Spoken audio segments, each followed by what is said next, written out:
নমস্কার বন্ধুরা, মঞ্জুরিস কিচেনের নতুন পর্বতে সবাইকে স্বাগত জানাচ্ছি। আজকে আমি আপনাদের জন্য এঁচোড় দিয়ে বানানো একটা রেসিপি নিয়ে এসেছি। এই রেসিপিটা হলো এঁচোড়ের কোপ্তাকারি। এই এঁচোড়ের কোপ্তাকারি কিন্তু খেতে খুব সুস্বাদু হয়।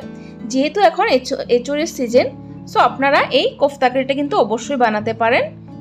সো বন্ধুরা, আসুন দেখে নেওয়া যাক কিভাবে বানাতে হয় এঁচোড়ের কোপ্তাকারি রেসিপিটা। এঁচোড়ের কোপ্তাকারি বানানোর জন্য এখানে আমি এঁচোড় নিয়ে নিয়েছি, আর তার সাথে নিয়েছি দুটো আলুটাকে আর এঁচোড়টাকে আমি সামান্য নুন দিয়ে একসাথে সেদ্ধ করে নিয়েছি। এখন আমি আলু আর এঁচোড়টাকে ম্যাশ করে নেব হাতের সাহায্যে। এঁচোড়টাকে কিন্তু বেশি গলাবেন না, হালকা হাতে জাস্ট একটু ম্যাশ করে নেবেন, তাহলে এঁচোড়ের টেস্টটা ভালো করে আসবে না।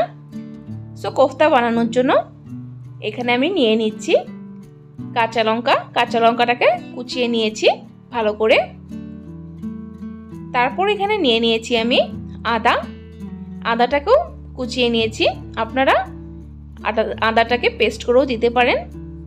স্বাদ মতো নুন দিয়ে দিচ্ছি, নুনের পরিমাণটা কম দিচ্ছি কারণ সেদ্ধ করার সময় নুন দিয়েছি। সো হলুদ গুঁড়ো দিয়েছি, আর দিয়েছি গরম মশলা গুঁড়ো, আর 2 টেবিল স্পুন পরিমাণে বেসন দিয়ে দিয়েছি। বেসনের পরিবর্তে আপনারা ময়দাও ইউজ করতে পারেন। আমি বেসনটাই বেশি প্রিফার করব কারণ বেসনে টেস্ট বেশি আসে। সো সবগুলো উপকরণকে আমি একসাথে মিশিয়ে নেব। সো দেখুন, মাখিয়ে নিয়েছি একসাথে। এখন আমি হাতে সামান্য তেল লাগিয়ে কোফতা বানিয়ে নেব। আপনাদের যদি মিশ্রণটা একটু নরম লাগছে আর 1 চামচ বেসন দিয়ে ভালো করে মাখিয়ে নিতে পারেন। সো দেখুন, আমি আর একটু ছোট সাইজ বানাবো বলসগুলো, তাহলে দেখতেও সুন্দর লাগবে আর ভিতরে যে রসটা বানাবো সেটাও সুন্দর ঢুকে যাবে। সো দেখুন, আমি কোফতা বলস বানিয়ে নিয়েছি। এখন আমি নেক্সট যাব ফ্রাই করার প্রসেসে। এখানে আমি কড়াইতে তেল দিয়ে দিয়েছি, তেলটা আমার গরম হয়ে গেছে। এখন আমি এক এক করে কোফতা সবগুলো দিয়ে দিব তেলের মধ্যে, দিয়ে হালকা হাতে নাড়াচাড়া করব। বেশি জোরে নাড়াচাড়া করবেন না, তাহলে কোফতাগুলো ভেঙে যেতে পারে। জাস্ট হালকা হাতে নাড়াচাড়া করে লালচে করে ভেজে নেব। দেখুন, সুন্দর লালচে করে ভেজে নিয়েছি। এখন আমি কোফতাগুলোকে নামিয়ে নেব। দেখুন কি সুন্দর কালার এসেছে। তারপর আমি এখানে কারির জন্য একটা মশলা বানাবো। এখানে আমি 2 টমেটো, 2 কাঁচা লঙ্কা, 1 ইঞ্চের মতো আদা নিয়ে নিয়েছি, আর নিয়ে নিয়েছি কিছু পরিমাণে কাজুটাকে আমি আগে ভিজিয়ে রেখেছিলাম, সুন্দর নরম হয়েছে। আর সামান্য দিয়ে দিচ্ছি জল। এখন আমি একটা স্মুথ পেস্ট তৈরি করে নেব। দেখুন, একটা পেস্ট তৈরি করে নিয়েছি। তারপর আমি সেম কড়াইতে তেলের পরিমাণটা কমিয়ে নিয়েছি। এখানে আমি 1 স্পুন পরিমাণ তেল নিয়ে নিয়েছি। তারপর এখানে ফোড়নের জন্য নিয়ে নিয়েছি 2 তেজপাতা, শুকনো লঙ্কা, লং, এলাচ, দালচিনি আর সামান্য গোটা জিরে। 10 সেকেন্ডের মতো মশলাটাকে ভেজে তারপর দিয়ে দিচ্ছি তেলের মধ্যে 1 চামচ হলুদ গুঁড়ো, আর দিয়ে দিচ্ছি 1 চামচ লঙ্কা গুঁড়ো।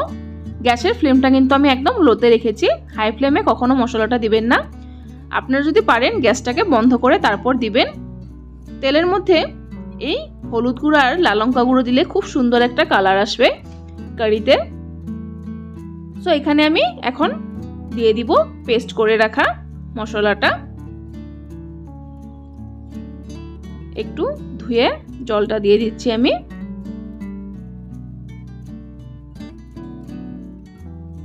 এখন সামান্য নেড়ে চেড়ে নেব। দেখুন কি সুন্দর কালার এসেছে। এইভাবে মশলা দিলে কারির কালার কিন্তু খুব সুন্দর আসে। তো একটু সময় তেলে নেড়ে চেড়ে তারপর আমি দিয়ে দিব গুঁড়ো মশলাগুলো।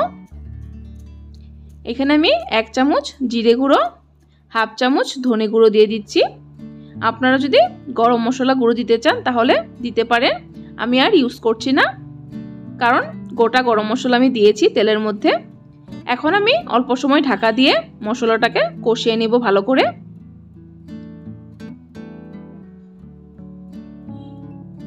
দেখুন কি সুন্দর কালার এসেছে, মশলার থেকে তেলগুলো বেরিয়ে এসছে, তার মানে মশলাটা কষানো হয়ে গেছে। এখন আমি জল দিয়ে দিব পরিমাণ মতো।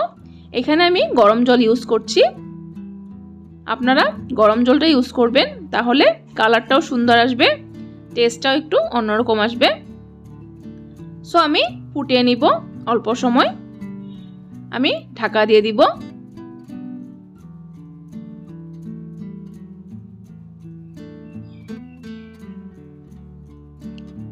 ঠিক 2 মিনিট পর ঢাকনাটা তুলে দিচ্ছি।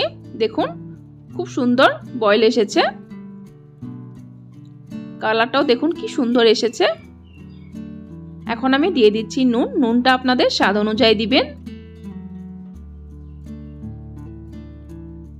আর একটু ফুটিয়ে নিয়ে তারপর আমি কোফতা বলসগুলো দিয়ে দিব।